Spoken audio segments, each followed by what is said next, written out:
We're here with Mike Pollock, who until recently was a principal with Spectrum Gaming and is now a senior policy advisor to Spectrum Gaming. Mike, congratulations on your new status, and give us an update on you. Well, thanks, Frank. I've been in this business now going on 40-something years, 46 years roughly, and 20 years as managing director of Spectrum. And it's time for a change. And so I'm stepping back from the managing director responsibilities and taking on the role of senior policy advisor, working on certain projects with and for Spectrum, and working on conferences, the East Coast Gaming Congress next April, still working with NCLGS, National Council of Legislators from Gaming States, Saratoga and a few others, but working on certain projects that are continuing my work with Spectrum in certain regards, but also leveraging some of the expertise that I have developed over the past 20 plus years at Spectrum. Well, good. So you've got the best of both worlds now. You've got the chance to dabble and do all the interesting things without having have customers and schedules and meetings. Well said. Exactly right. I know a little bit about that transition. I know you do. That's why we're both here today. Yeah. So public policy is obviously the area that you have a great expertise in. So let's just address today one or two or three of the most significant public policy issues that you're dealing with currently. Well, it's interesting because they're all somewhat interrelated. As we all know, gaming in the U.S. is governed at the state level, and policies are established at the state level. So the elected officials, state legislators, as well as regulators and lottery directors are the key policy makers. So we hope and we expect that they're always going to be well informed on all of the issues that they need to be aware of as they establish policy. It doesn't always work out that way. And there are certain issues that should be of concern to legislators in multiple states if they are able to focus on them. And they're all somewhat interrelated in that they all challenge policy planning. So for example, one key issue, and it's cropping up in multiple states, is the continued emergence of what are called skill machines, in quotes, gray machines, things along those lines that are effectively unregulated slot machines in convenience stores, bars, taverns, and other small retailers. It's a major issue that should be of concern to legislators everywhere and is of growing importance in a number of states. And there's litigation actually in a number of states on these issues. And I'm working as an expert witness on this in multiple states at the moment. That is of critical concern because really the issue boils down to a question: are these games primarily skill-based, which would theoretically allow them to not come under the regulatory oversight of lotteries and or other gaming regulatory agencies, or are they slot machines? Are they effectively slot machines? And the work I'm doing and the work Spectrum has been doing on this, and we're not alone in this conclusion, is that they are slot machines. They are very much slot machines. The key difference between them and the slot machines, you and I are speaking now in the Venetian, so within hailing distance there's thousands of slot machines. Key difference, these slot machines are licensed, the operators are licensed, the suppliers are licensed, the games are tested, there's controls in place as to their payouts, there's controls in place as to how they deal with underage gaming, and there's problem gambling, goals and policies that have to be put in place. None of that exists in this unregulated world. But here's the real issue on this that affects the the casino industry as well as the lotteries.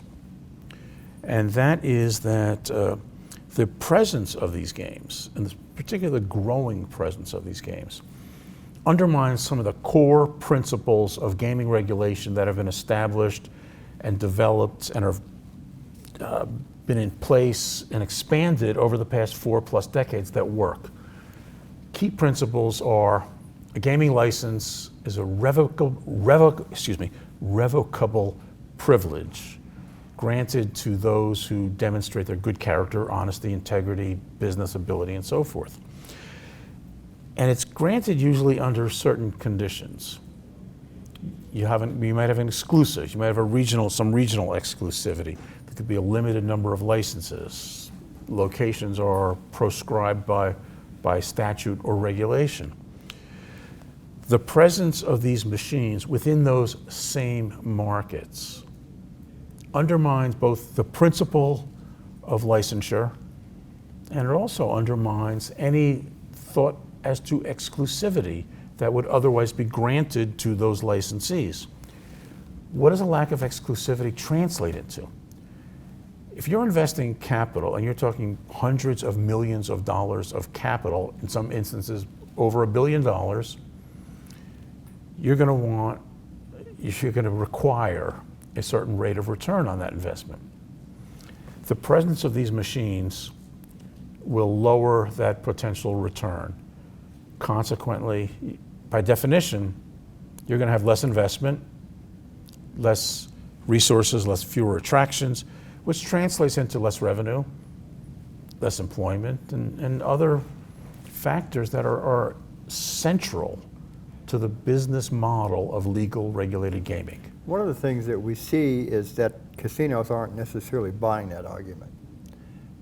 We certainly see in Missouri a state that's considering legalization of sports betting and consideration of legalizing these gray machines, or maybe converting that industry to a Class 3 industry.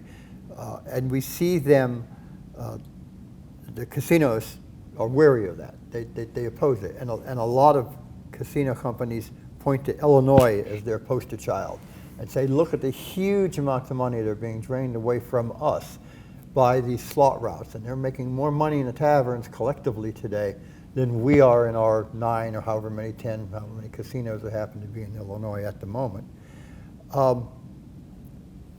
So what do you say as a political reality to those folks? I think it actually supports their position. The difference, obviously, is that in Illinois, legislators made a policy decision. Agree with it or not, they made a policy decision that they're entitled to make to legalize and authorize these slot routes, to allow these slot machines in these various locations, 5 in a location in certain counties. But those machines in Illinois are regulated, licensed, monitored.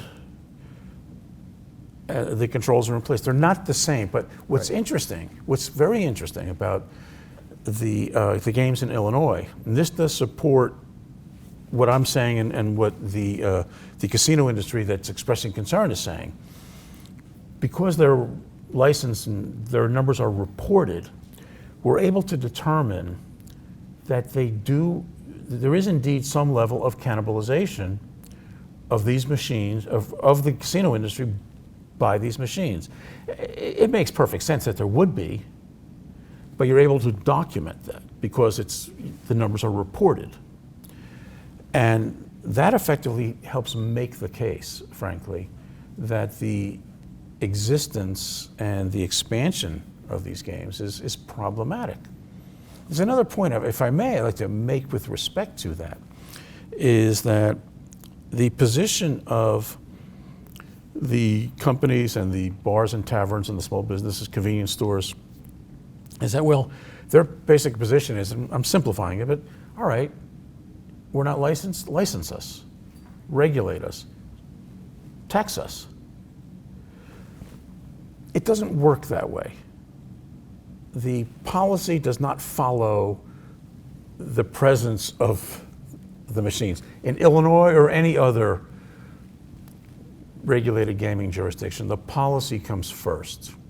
It doesn't make sense, and it really can't work that these hundreds, thousands of locations can now come in after the fact and say, all right, now we're here, just license us. That's not how licensing works. It defies the basic principle of licensure, that it's a privilege that you have to affirmatively demonstrate in advance of getting a license, not after the fact. So that's a key difference. Yeah. Another thing is technology. And as technology changes, what used to be a slot machine over there now becomes this online game that you're playing over here. And we call it a sweepstakes today, and you change the rules on us to define that as not a sweepstakes. Well, tomorrow we've made some changes to it, and now it's a sweepstakes again. And just it's whack-a-mole in some sense, and in some sense it's the law enforcement trying to keep up with these guys who, were put out of business last week at one location, and next week they're in business at another location with a little change in their technology to claim they're a different kind of game. So is this something that was just going to always be with us? Well, to a certain degree, the answer is yes. Regulators who may have once thought that once their licensees are up and running, that their job is going to be somewhat easier, are mistaken. Because of technology, and because of the will and the amount of money that we're talking about here, there's always going to be challenges. There's always going to be entities that are going to probe for weaknesses in the system. And you'll see that in Florida right now, is what you're talking about as well, where it's a law enforcement issue in Florida, but it's always going to be there. The bottom line of my position and the advice that we can dispense is pay attention to the basic principles of licensure. Don't waver from them. Because this gets to another issue. And this is something that we deal with legislators from around the country in gaming states. And legislators have a lot of things on their plates. Gaming's just one of them, and may not even be one of the top ones on their plates. So they're not necessarily focused on it. That gets into the question of, well, if you take these, whether it's these gray machines or any other issue, let's just put a tax on it, put the highest possible tax on gaming, and everything's good. Legislators need to be aware of, and if you make them aware of it, they listen, and regulators as well, is that the tax revenue, fiscal benefits of gaming come in multiple buckets, multiple streams. There's the tax on the gaming itself, but if you're able to get people into your building, into your facility, because you can show them, you can entertain them, and you're going to create food and beverage revenue, hotel revenue, entertainment revenue, sales taxes, employment-related taxes, because employment is going to go up, capital investment will go up. It's a big picture. One of the key points that I always endeavor to tell legislators is, don't simply look at the potential gaming revenue, multiply it by your tax rate, and that's your number. That's a number, but that is not the number, that is not the optimal number. Look at multiple fiscal streams. It's an education issue, educating legislators and regulators. But once you do, they get it. It's not politically palatable in some instances, but it is what it is. Any other issues that, well, sure. One other issue that you think is worth examining? Yeah, I think one of the things, again, this is where the whole lottery field comes into play. Once upon a time, and I'm talking like February, once lotteries and casinos were separate industries, operating in their own sphere, their own conferences, their own business models, et cetera, et cetera. As we sit here today, and certainly if I'm invited back next year, we'll see even more of this. They're no longer separate industries. They're separate verticals in one industry. And that's a key difference. because they're going after, they're facing the same issues, going after the same, somewhat the same players, and for somewhat the same reasons.